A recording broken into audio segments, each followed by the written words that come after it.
sou licenciado em Ciências da Saúde, especializei-me em Gestão em Saúde, portanto, até ao nível de mestrado, ao nível de doutoramento, enfim, numa combinação entre saúde pública e gestão de sistemas de saúde, portanto, com os componentes também da comunicação. Entretanto, trabalhei em gestão hospitalar durante alguns anos, fui assessor de 2 governos em Portugal para a saúde.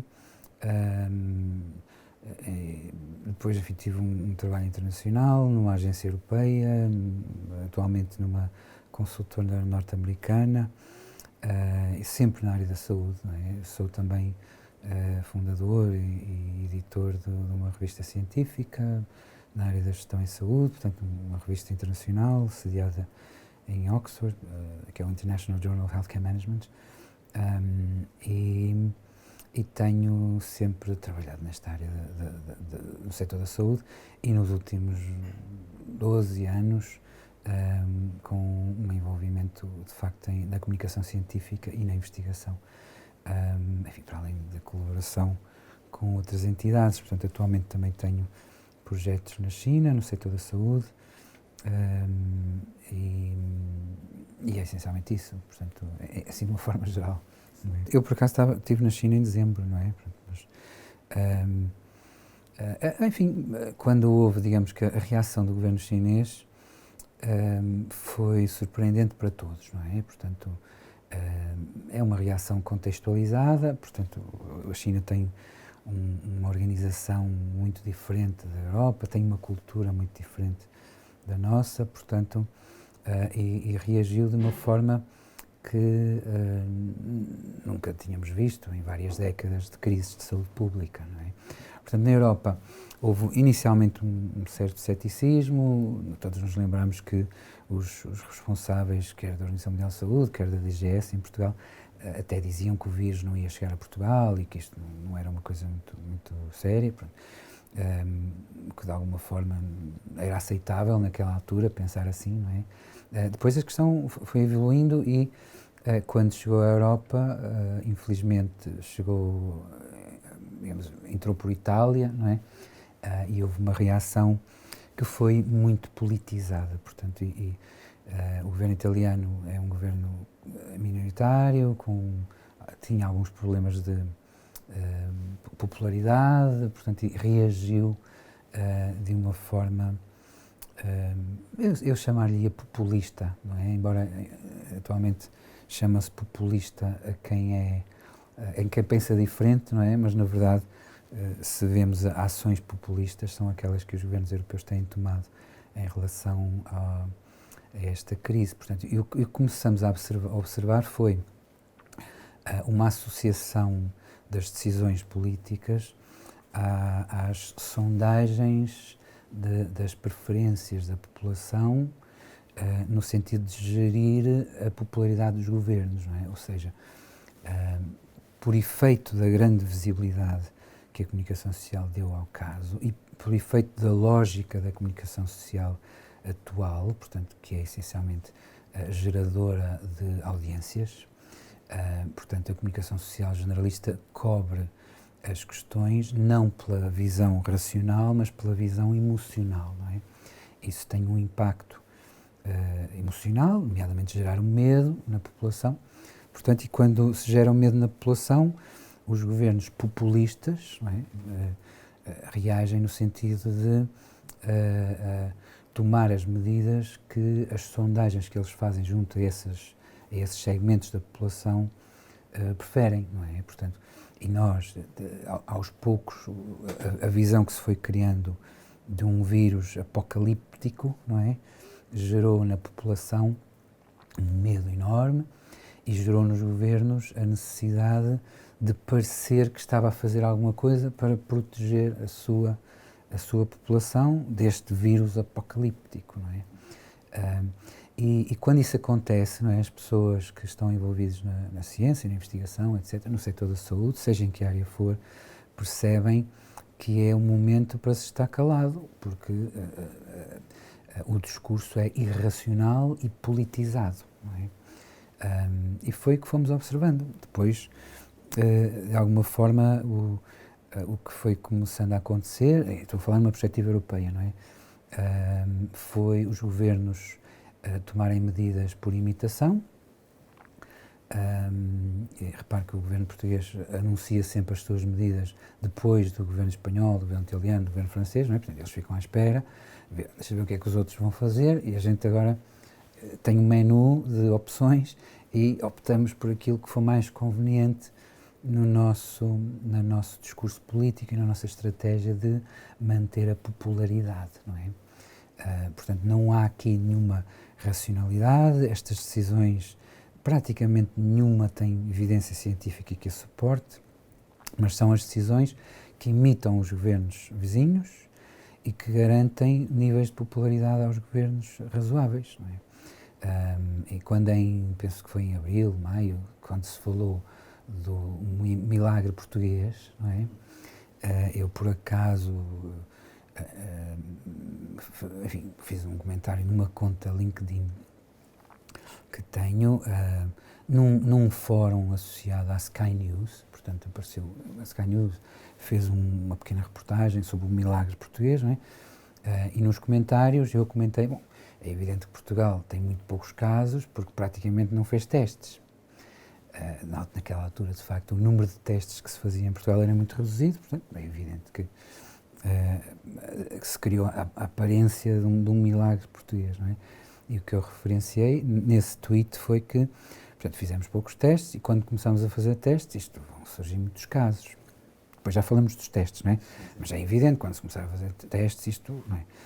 E foi interessante, eu não gosto muito das redes sociais nesse contexto, mas fui insultado, atacado por N pessoas, não é? Que achavam uma vergonha que houvesse um português, não é? Ainda por cima associado à edição científica internacional, a fazer este comentário sobre o seu próprio país, mas a verdade é que não houve milagre português nenhum, não é? O que houve foi uma utilização de um efeito aparente de controle da pandemia pelo governo em funções, não é? Portanto, que é um oportunismo populista, não é? Portanto, eu acho interessante que se ataque, entre aspas, não é, algumas visões diferentes que vemos na política em Portugal atualmente como populistas, quando na verdade, se há discurso populista, é aquele que o governo português tem tido, mas também o governo espanhol, o governo francês, o governo italiano. De facto, a Europa foi varrida por uma visão populista, mas não é das extremas direitas ou das extremas esquerdas, é dos governos que estão no poder. Portanto, é uma deturpação chamar populista às franjas, quando na verdade nós vemos que o populismo está nos governos, não é?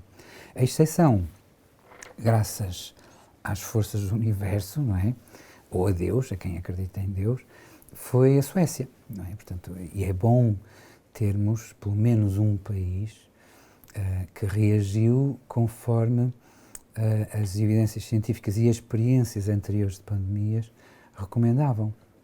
Portanto, a equipa sueca, enfim, o equivalente à Direção-Geral de Saúde na Suécia, tem pessoas de grande qualidade técnica, de grande qualidade científica, que felizmente conseguiu convencer o governo sueco a adotar medidas equilibradas, com efeitos, como sabemos, independentemente da propaganda que se faz contra a Suécia, não é? Com efeitos praticamente iguais ao resto da Europa. Portanto, o que significa que se a Suécia não confinou e tem resultados praticamente iguais ao resto da Europa, então a questão que se põe logo a seguir é porque é que a Europa confinou. E confinou por razões populistas de reação emocional dos governos, sem qualquer base de apoio. Portanto, esta é uma visão, digamos, muito sumária, não é? Portanto, aquilo que a Suécia fez é o que toda a Europa podia ter feito, com efeitos aparentes na pandemia muito semelhantes, mas com, digamos, um efeito importante que seria o de não gerar uma das maiores crises económicas que a Europa alguma vez viveu e vai viver, infelizmente. porque repare, quando a Suécia decide não confinar, as evidências disponíveis naquela altura e as evidências históricas da gestão de outras pandemias assim indicavam, quer dizer, portanto, o confinamento não tem nenhuma prova no passado de que tenha o efeito que se pretende e, pelo contrário, toda no fundo, a evidência e a experiência existente sugeria, de facto, que se optasse por um processo de gerar a imunidade do grupo, não é? E vários governos inicialmente falavam dessa hipótese, não é? Mas por pressão mediática e por oportunismo político, naquela altura, portanto, vários países que tinham a intenção de optarem por essa estratégia acabaram por sucumbir, não é, à pressão mediática e optar por esta estranha intervenção de confinar. Relativamente à pandemia de 2009, que foi a pandemia mais recente, passou-se exatamente o mesmo. Portanto, inicialmente geraram-se percepções bastante erradas, houve também um pânico, enfim, não se chegou ao extremo de confinamentos, não é, totais, como aconteceu desta vez, mas um ano e meio depois, estavam a sair os primeiros estudos que indicavam, por exemplo, na questão da comunicação social e da comunicação, que houveram muitas deturpações que geraram percepções erradas na opinião pública e depois, repare que os governos no Ocidente, reagem à opinião pública, não é? E quem é que constrói a opinião pública? É a comunicação social. Portanto, no fundo, o ciclo aqui portanto, a comunicação social define a sua estratégia editorial, que normalmente é digamos, que procura ter impacto emocional no sentido de gerar audiência. Essa abordagem gera na opinião pública determinadas percepções. Os governos estão constantemente a monitorizar essas percepções e reagem mediante as percepções. Portanto, e o ciclo acaba por gerar decisões políticas que são muito irracionais, mas que servem os interesses dos governos em manter a sua popularidade junto aos segmentos mais importantes. E aqui, quando a comunicação social projeta, por exemplo, a percepção de que o vírus tem um impacto grave e preocupante nos idosos, que é verdade, é uma pneumonia, não é? É claro que o segmento da população mais idoso fica muito preocupado e exige que o governo faça alguma coisa. E aí o governo faz alguma coisa, mas não faz necessariamente aquilo que a ciência recomenda, faz aquilo que digamos, os estudos de opinião recomendam, não é? E nós fomos observando isso ao longo destes meses, a preocupação que alguns meios de comunicação social muito próximos do governo, inclusive geridos pelo irmão do primeiro-ministro, não é? Faziam questão de publicar sondagens de opinião, não é? De popularidade, demonstrando que o governo estava em alta, não é? E estava em alta porque estava a atuar muito bem perante a pandemia, porque exatamente reagia àquilo que eram as expectativas da comunicação social. Todas as fontes que tentem racionalizar a análise são depois, enfim, esmagadas, primeiro nas redes sociais e às vezes também nos próprios meios de comunicação oficiais, que têm, digamos, uma conivência com os governos e com os partidos mais importantes, não é? Com mais peso. Portanto, durante muitos meses, de facto, não houve espaço para uma visão mais racional, mais ponderada, porque o clima era muito emocional, de percepções muito erradas e, sobretudo, uma espécie de narrativa apocalíptica, não é? Que é completamente errada, não é? Não há nenhum apocalipse, mas que gerou, portanto, um processo, penso que historicamente muito original, não é? Em que, De repente, durante meses, não há liberdade de expressão para as visões que sejam diferentes. E qualquer pessoa que ouse, digamos, contextualizar uma visão diferente, corre o risco de ser insultado, descredibilizado, enfim, de formas muito pouco éticas, mas enfim, mas a ética a certa altura parece deixar de ser relevante, porque nós temos que entender que aquilo que domina a percepção sobre esta pandemia é uma narrativa política, que tem zero ciência, não é? Portanto, para não dizer até abaixo de zero, não é? E nesse sentido, temos que entender assim e compreender que o mundo funciona assim, para já, não é? Portanto, o espaço para a ciência é um espaço das revistas científicas, dos fóruns científicos, que são sempre de difícil transferência para a comunicação massificada. Mas durante estes meses, os regimes democráticos, não é, europeus, optaram por impor um consenso com uma ilusão falsificada de que é baseada em ciência, que não é, e entre outros ruídos que geraram, preocupantes para a ciência, apareceu essa ideia de um consenso científico que não existe nem deve existir, não é? Portanto, eu se numa revista científica de que tenho, digamos que fundei, etc., em qualquer revista científica, se eu tenho consenso, significa que estou a publicar artigos que digam sempre a mesma coisa, não é? Eu não quero isso como editor científico. Eu procuro sempre, portanto, enfim, se há estudos que demonstram que algo pode ser interpretado assim, em muitas situações eu convido outros autores a contestar. E é isso que faz, digamos, a evolução da ciência, não é? E, na verdade, o conhecimento mais importante sobre os vírus vem da biologia, não vem da medicina. Portanto, esse é um ponto importante. A biologia é extremamente complexa. Portanto, se nós olhamos para um artigo digamos, da área da biologia e ficamos logo presos no primeiro parágrafo, não é? E a história do futuro há de olhar para esta fase e achar que, de facto, foi completamente irracional o pânico que se gerou relativamente a um vírus sobre o qual nunca houve indícios de ter uma letalidade elevada. O que houve foi um processo de mediatização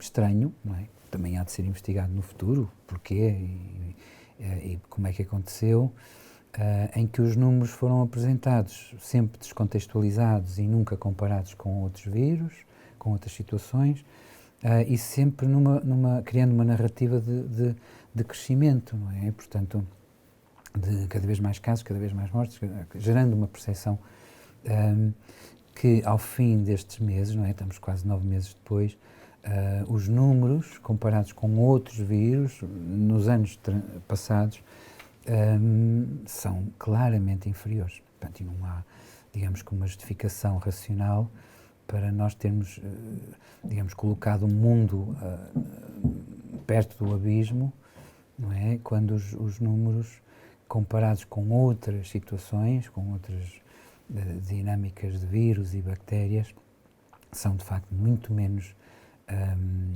graves, não é? A decisão de fazer testes é uma decisão a certa altura aceitável, não é?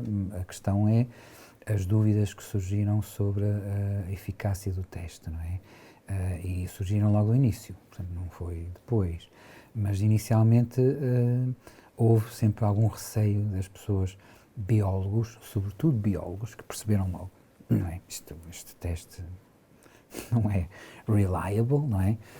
Mas ficaram, enfim, por um lado, sem espaço na comunicação social e também com algum receio de represálias de todo o tipo se começassem a falar muito disso, não é?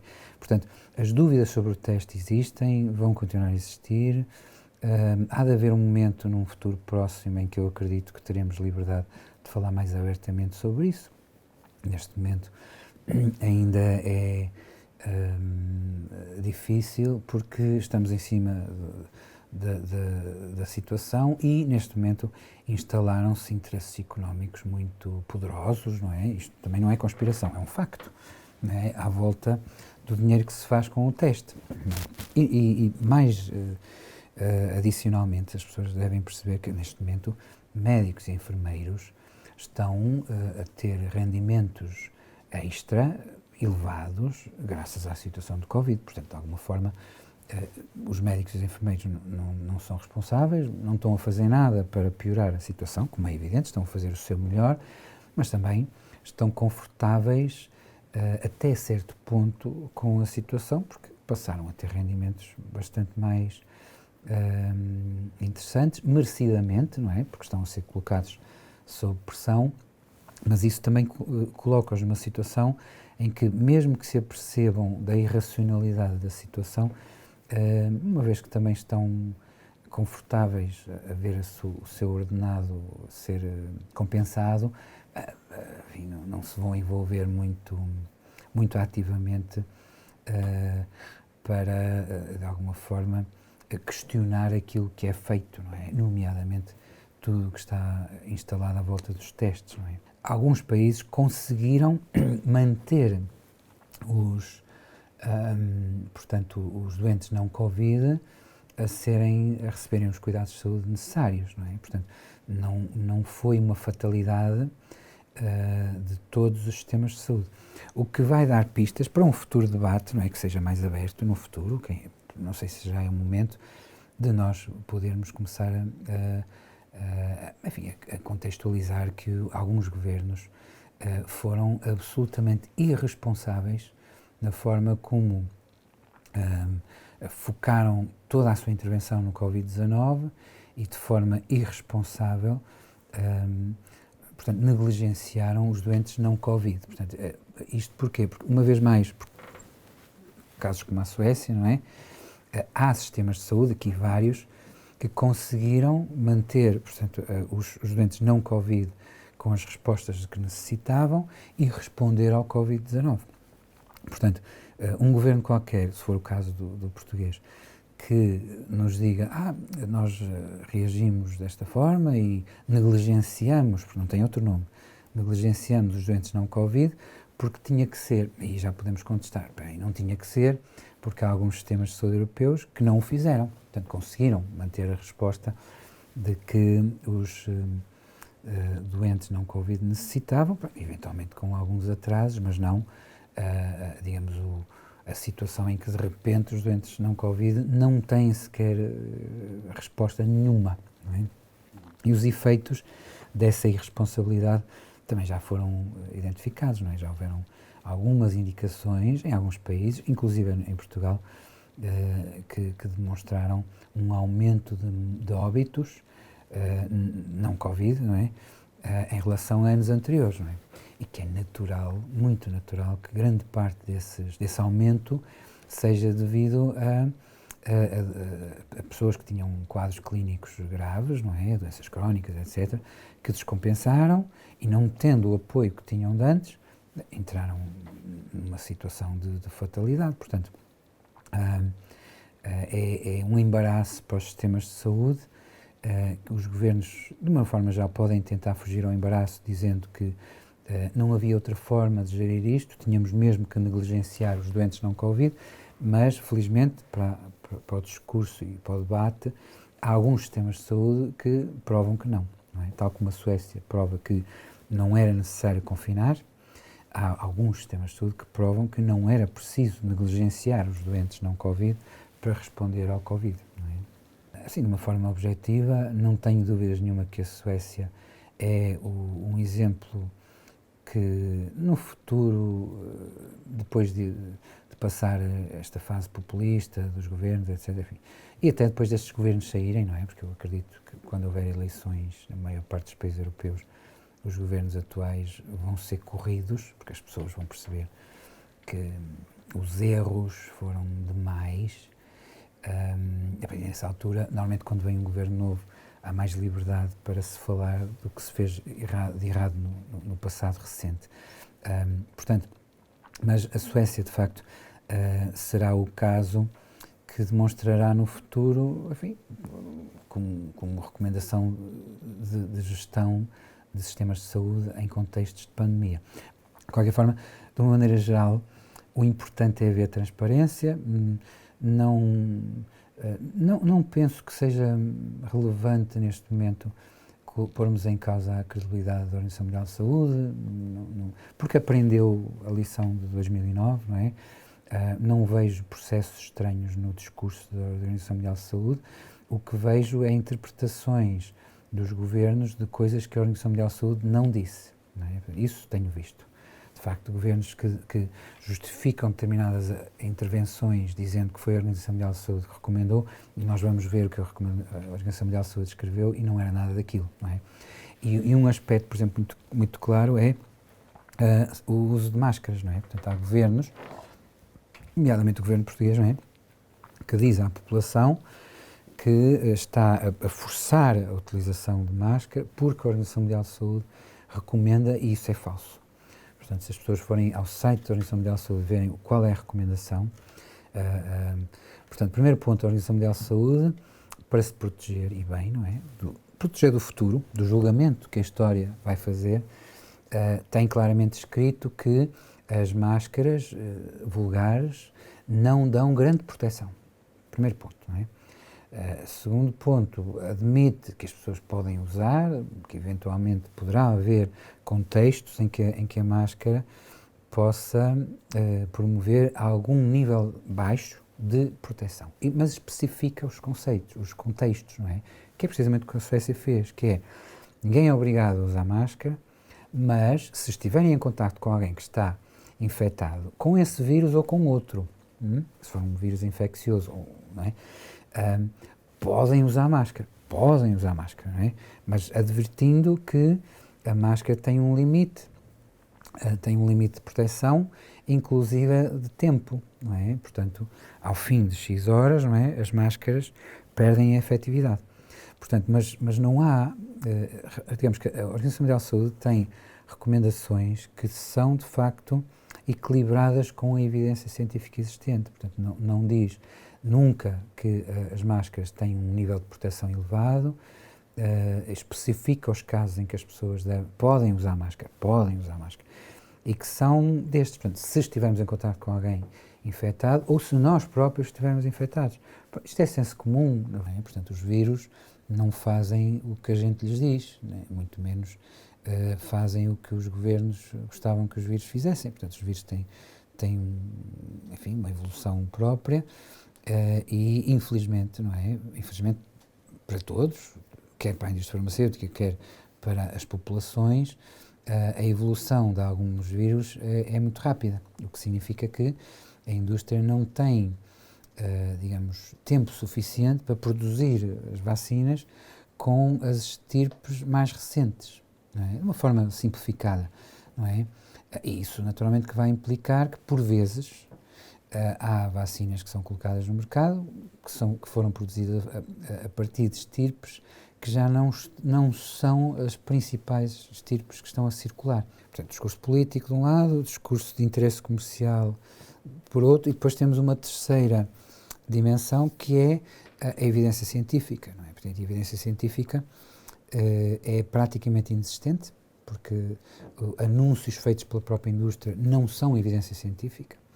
Portanto, toda a informação gerada pelos ensaios clínicos tem que ser submetida ao processo de avaliação científica, que é o que as revistas científicas fazem, não é? Com os especialistas independentes, não é? Portanto, os processos de revisão de pares cega, dupla, tripla, quádrupla, não é? Portanto, reparem, eu tenho na minha revista, às vezes, artigos a quem eu peço 5, 6 revisores, não é? Peço só a 2.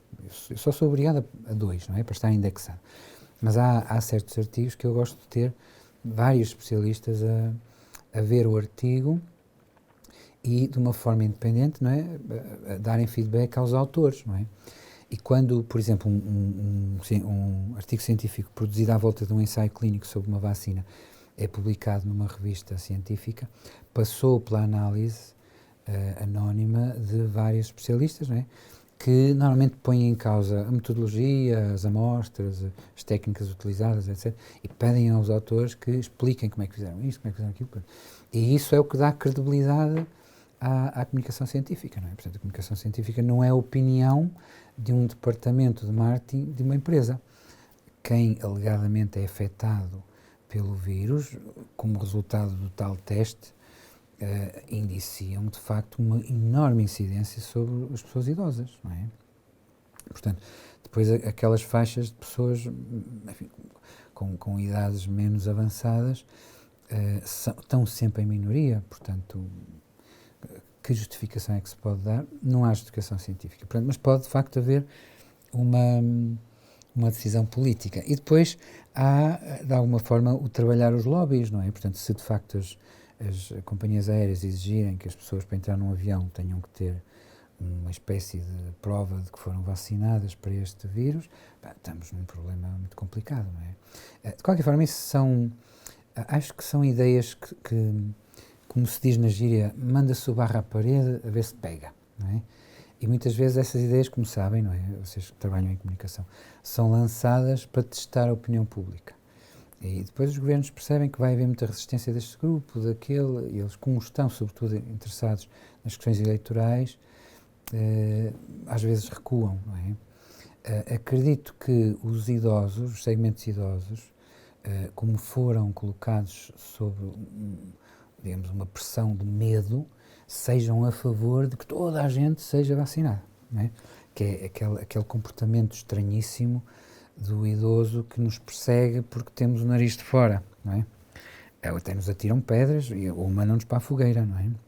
Portanto, a gente tem que compreender que aquela pessoa foi submetida a uma campanha de terror, não é? E que está a reagir pelo terror, não é?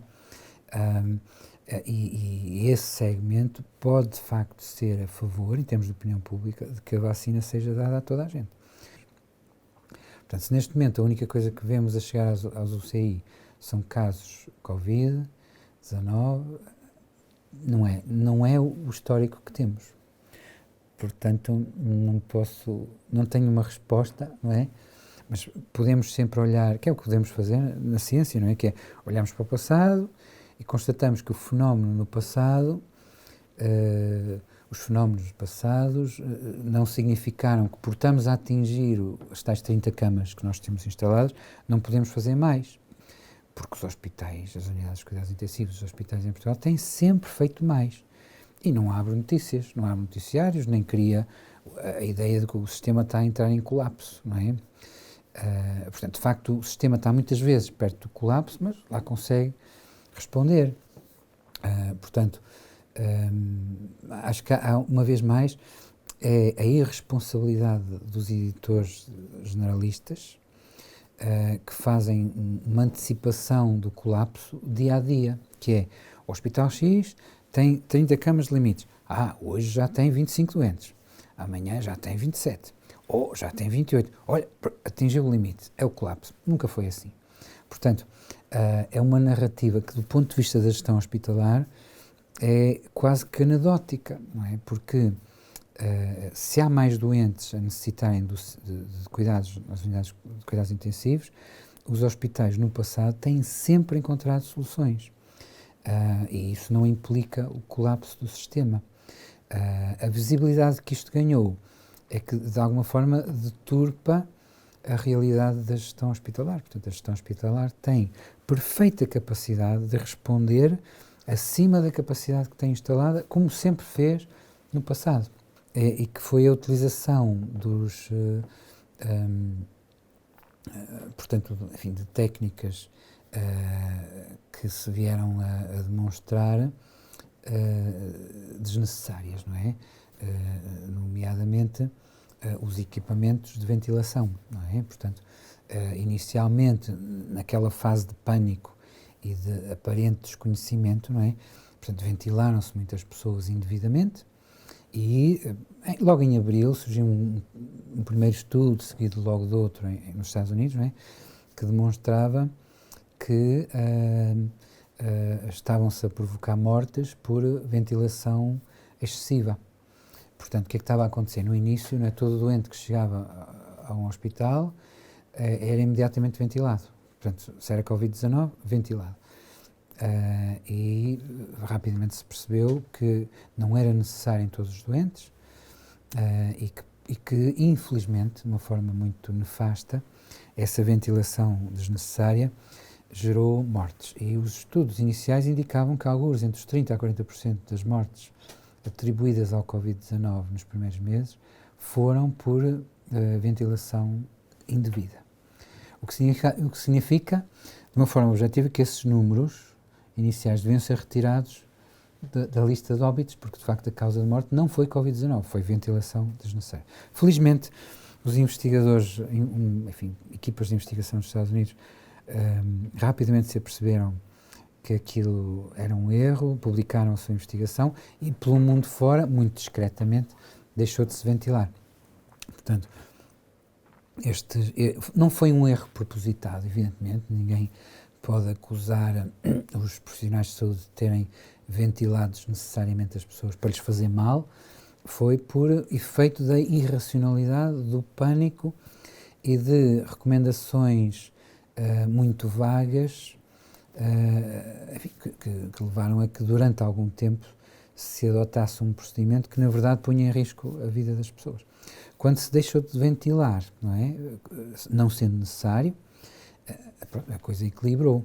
E, entretanto, também se deixou de falar de comprar centenas de milhares de ventiladores, não é? O papel da cidadania social é fundamental em tudo, portanto, nestas situações também. Portanto, acho que algo que os movimentos independentes de cidadania conseguem é, quando existe uma tentativa dos governos de gerar os tais falsos consensos, os movimentos de cidadania podem ter a função fundamental de apresentar e divulgar diferentes perspectivas sobre o mesmo fenómeno, porque na ciência há sempre perspectivas distintas sobre um dado fenómeno. Portanto, e isso é fundamental. Portanto, a cultura científica e a revista científica que eu dirijo e outras com quem trabalho, etc., é muito baseada nesta perspectiva de, sobre um determinado fenómeno,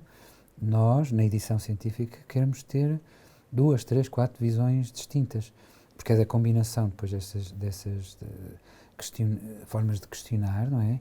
Que surgem novas ideias, novos conhecimentos. Portanto, eu penso que os movimentos de cidadania social devem ser uma resposta à tentativa política de transformar um fenómeno numa explicação única e de transformar uma intervenção numa visão fechada. Portanto, a cidadania social